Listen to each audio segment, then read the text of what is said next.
Nanindigan si Senate President Cheese Escudero na hindi mamadaliin ang impeachment ni Vice President Sara Duterte. Para sa detalye, nasa linya si Mayan Los Baños. Mayan, kung hindi ngayon, kailan daw ba balak talakayin ng Senado ang impeachment?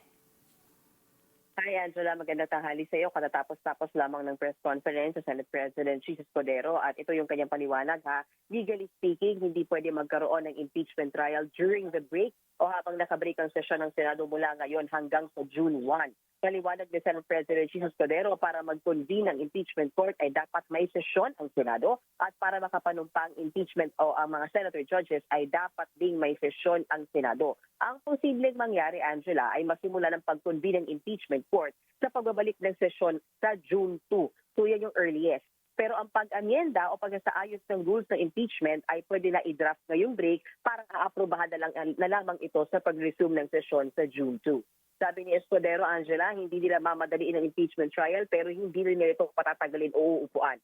Bakit daw sila mamadaliin samantalang sa Kamara ay ilang buwan din hinintay bago umusin ang impeachment case laban kay Vice President Sara Duterte at ipinasa lamang sa Senado sa huling araw ng sesyon. Hindi raw papayag si Senate President Escudero na madaliin sila.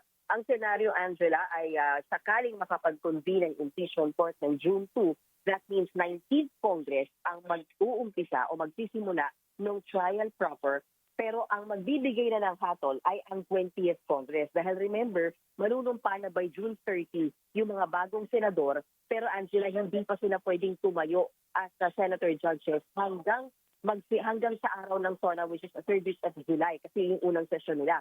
So magkakaroon ng punto, Angela, na 12 senador lang ang tatayong senator judges pag nagkataon. Angela? Meron bang binigay na rason si Senate President Cheese Escudero kung bakit hindi man lang daw nabanggit bago sila mag-adjourn kahapon ng sesyon, bago sila mag-break tungkol nga dito sa at least man lang masabi po sa tao na na-receive nga nila yung impeachment complaint mula sa House of Representatives? Kasi hindi, Angela, from the very start, sinasabi ni Senate President Escudero, wala sa kanilang agenda yung tungkol sa pagtalakay ng impeachment case laban kay Vice President Sara Duterte. So parang nanindigan lamang sila na ang gagawin nilang trabaho kahapon ay kung ano ang nasa agenda.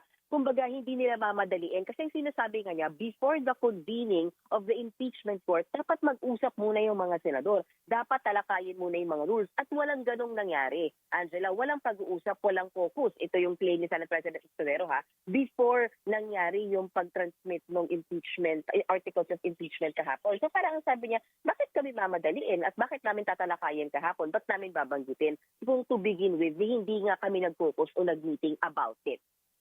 Yun yung paliwanag niya. So ngayon, yung articles of impeachment ay nasa Secretary General pa lang ng Senado. Yes, kay Senate Secretary Renato Bantug. So ang inassign sa kanya, ang assignment niya mula kay Senate President Escudero habang nakabreak, kailangan aralin, gagamit sila ng iba't ibang app para malaman kung wet signature. Kasi kailangan daw para sa isang impeachment case o dokumento para sa isang impeachment case, dapat daw ay wet signature o talagang pirma at hindi pwedeng e-signature. Iisa-isahin nila yung mga binigay na lagda na naka-affix doon sa dokumento ng impeachment complaint laban kay Vice President Duterte para makita kung totoo ba na umabot talaga sa at least 1/3 ng kabuuan ng Kongreso. Kasi talagang iisa-isahin daw nila yan at para mapatunayan at masigurado na wet signature o totoong lumagda yung mismong kongresista doon sa complaint.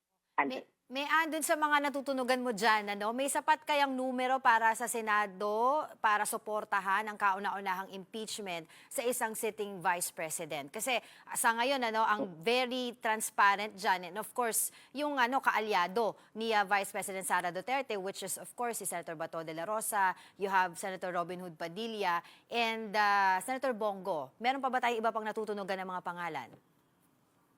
Na hindi susuporta.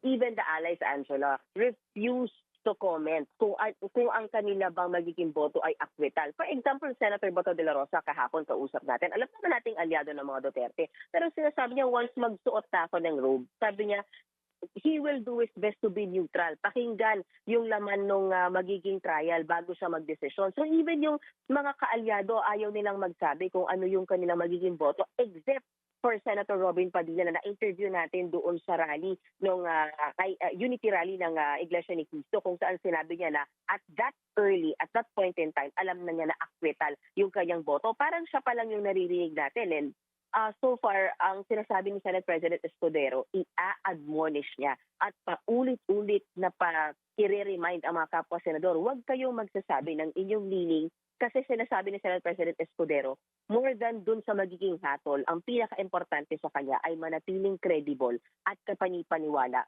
yung impeachment trial. At hindi yan mangyayari kung magsasabi yung mga senators o senator judges this early nung kanilang leaning, Angela. Alright, maraming salamat sa iyo, Mean Los Baños.